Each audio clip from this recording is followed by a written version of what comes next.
Hello guys, this is AK Bhardwaj. Today I am here with very interesting news. The news is very important for your exams like IAS, IPS, IFS, Allied, NAB Tahsildar or any other state civil services exams और teaching exam. तो आइए video को शुरू करते हैं। देखिए news है PM Modi visit to 5 nation tours. सबसे पहले मोदी जी जाते हैं इटली में। इटली के बाद मोदी जी जाते हैं नॉर्वे और स्वीडन में, साथ साथ में नीदरलैंड में।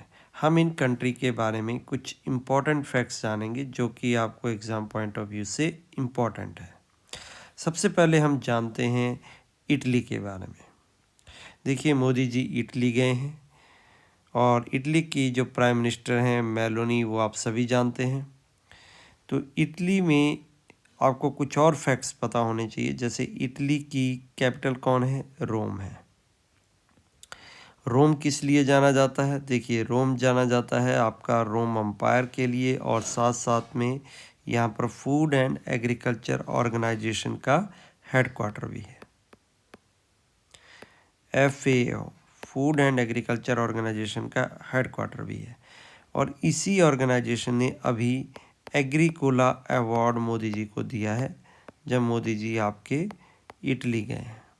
तो ध्यान रखना कि मोदी जी को इटली में जाके एग्रीकोला अवार्ड मिला है।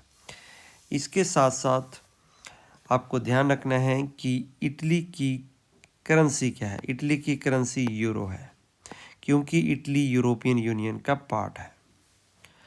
अब हम थोड़ा सा इटली की ज्योग्राफी के बारे में जान लेते हैं। देखिए इटली की ज्योग्राफी में सबसे अहम है इनकी माउंटेन्स, जिनको कह दिया जाता है एपेनाइन्स माउंटेन। ये एपेनाइन्स माउंटेन्स इटली की रीढ़ की हड्डी की तरह काम करती हैं। ये तकरीबन एंटायर लेंथ ऑफ इटली में ये पाए जाते हैं। ऑलमोस्ट मिडिल में ये माउंटेन रेंजेस पाई जाती हैं। इसके साथ साथ आपको ध्यान रखना है कि इटली के एक तरफ एड्रियाटिक सी है, दूसरी तरफ आयोनियन सी है और एक टिरहेनियन सी है। साथ में इटली में एक आइलैंड है जिसका नाम है सिसिली, और कुछ आइलैंड्स यहाँ पर हैं जिनको आयोनियन आइलैंड्स कह दिया जाता है। इसके साथ साथ इटली में एक इम्पॉर्टेंट रिवर है जिसका नाम है टाइबर। इसी टाइबर नदी के किनारे आपका रोम लोकेटेड है। बहुत बार एग्जाम में पूछ लिया जाता है कि रोम कौन सी नदी के किनारे है। तो रोम आपका लोकेटेड है टाइबर नदी के किनारे। साथ में आपको ध्यान रखना है कि कुछ माउंटेन्स हैं जो इटली की बहुत फेमस है, जैसे कि सिसिली में आपकी जो माउंटेन पाई जाती है वो है माउंट एटना। बहुत ही पॉपुलर वॉल्केनो है माउंट एटना, काफ़ी एक्टिव वॉल्केनो है। एक माउंट वेसुवियस मेनलैंड इटली के ऊपर पाई जाती है। और ये जो आयोनियन आइलैंड है इनके ऊपर भी एक वॉल्केनिक माउंटेन पाई जाती है जिसको स्ट्रोम्बोली कहते हैं। अब ये जो स्ट्रोम्बोली वॉल्केनो है इसको लाइट हाउस ऑफ मेडिटेरियन सी भी कहा जाता है। तो ध्यान रखना कि लाइट हाउस ऑफ मेडिटेरियन सी किसे कह दिया जाता है। इसके साथ साथ इटली के बेस में आपकी एल्प्स माउंटेन पाई जाती हैं जो कि इटली को अलग करती हैं स्विट्ज़रलैंड से और साथ साथ में ऑस्ट्रिया से। यही एल्प्स माउंटेन स्विट्ज़रलैंड में भी पाई जाती हैं और साथ साथ में ऑस्ट्रिया में भी। और एक और इम्पॉर्टेंट नदी आपकी इटली में बहती है जिसको पो रिवर कहते हैं, और ये पो रिवर यहाँ पर पो वैली को बनाती है। ये भी आपको पता होना चाहिए।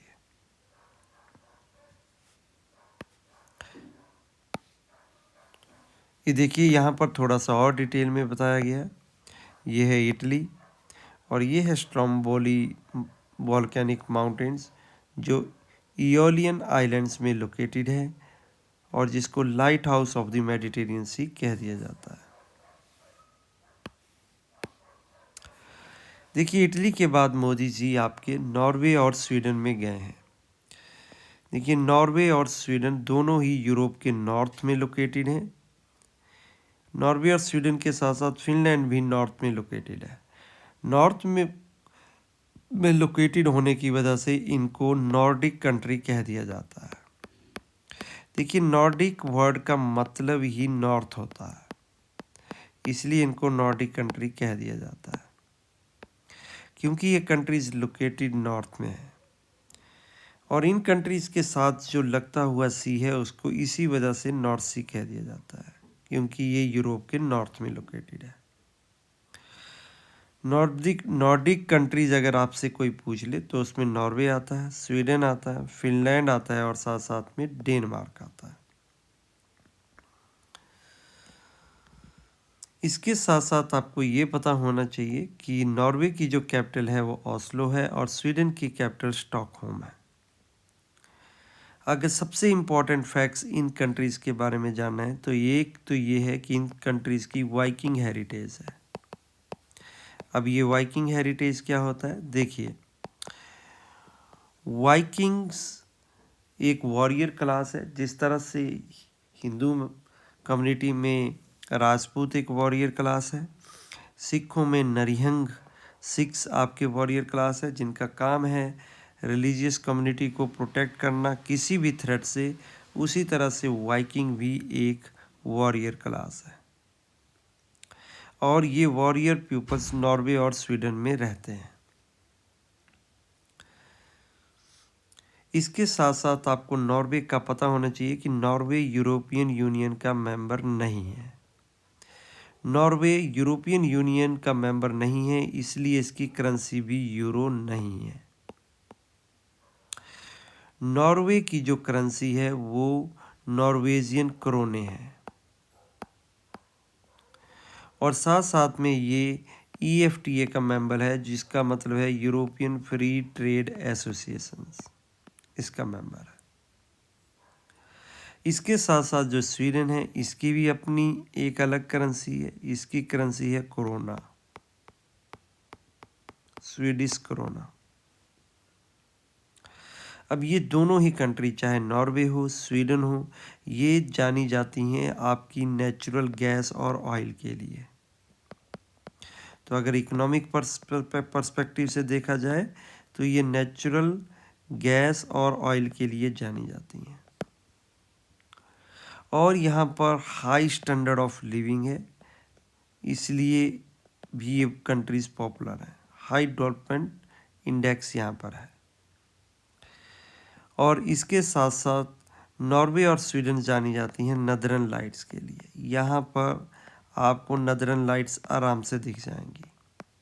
अब नदरन लाइट्स क्या होती है, देखिए कई बार सोलर विंड्स अर्थ की एटमॉस्फेयर में घुस जाती हैं और आइनोस्फीयर के साथ इंटरेक्ट करना शुरू कर देती हैं।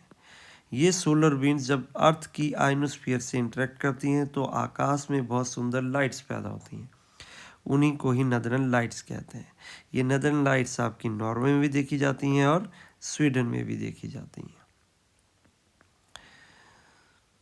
इसके साथ साथ जो नॉर्वे और स्वीडन हैं वो जाने जाते हैं आपके fjord के लिए। अब ये क्या है, देखिए ये सी के द्वारा बनाई गई बहुत स्टीप वैलीज़ हैं जो यहाँ पर पाई जाती हैं। देखिए सी जो होता है वो माउंटेन्स में स्टीप वैली के थ्रू फ्लो करता है और ये स्टीप वैलीज जो हैं वो बनाई गई हैं ग्लेशियर के द्वारा। ग्लेशियर्स जो होते हैं वो बहुत ही स्टीप वैलीज का निर्माण करता है और उन वैलीज से फिर सी फ्लो करता है, इसके लिए भी ये जानी जाती हैं।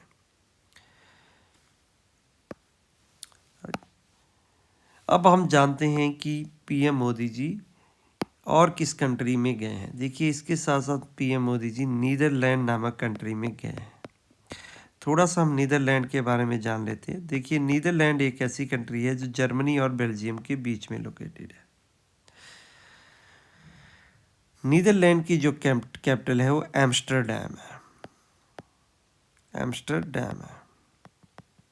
देखिए नीदरलैंड हाईली डेवलप्ड कंट्री है।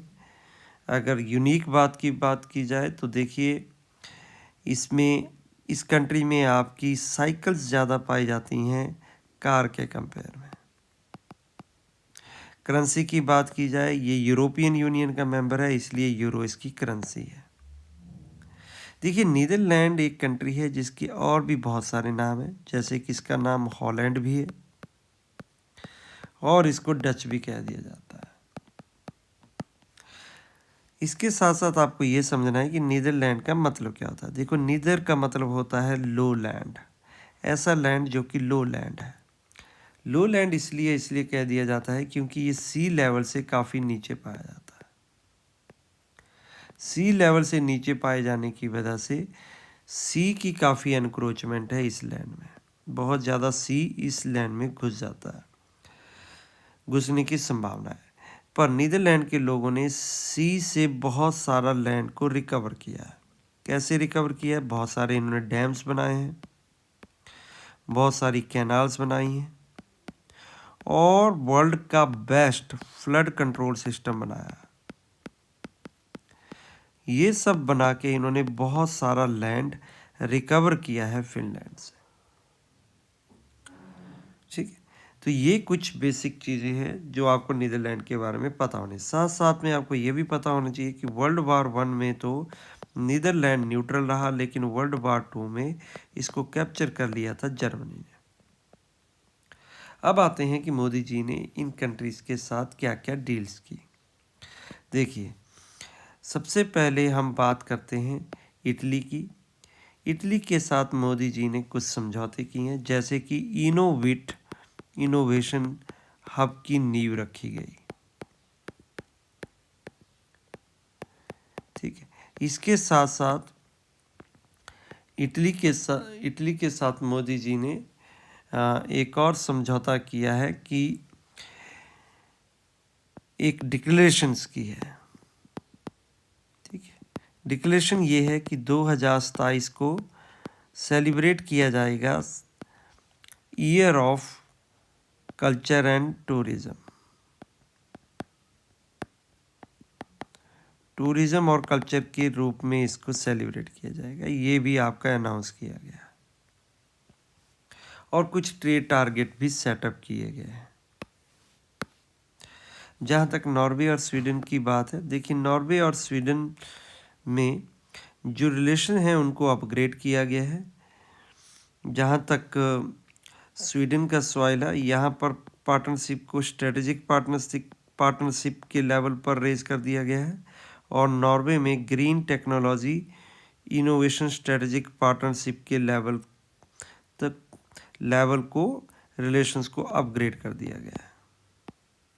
तो ये कुछ चीज़ें हैं जो पीएम मोदी जी ने यूरोप में जाके की हैं। आपको इन सभी के बारे में पता होना चाहिए। Thank you very much.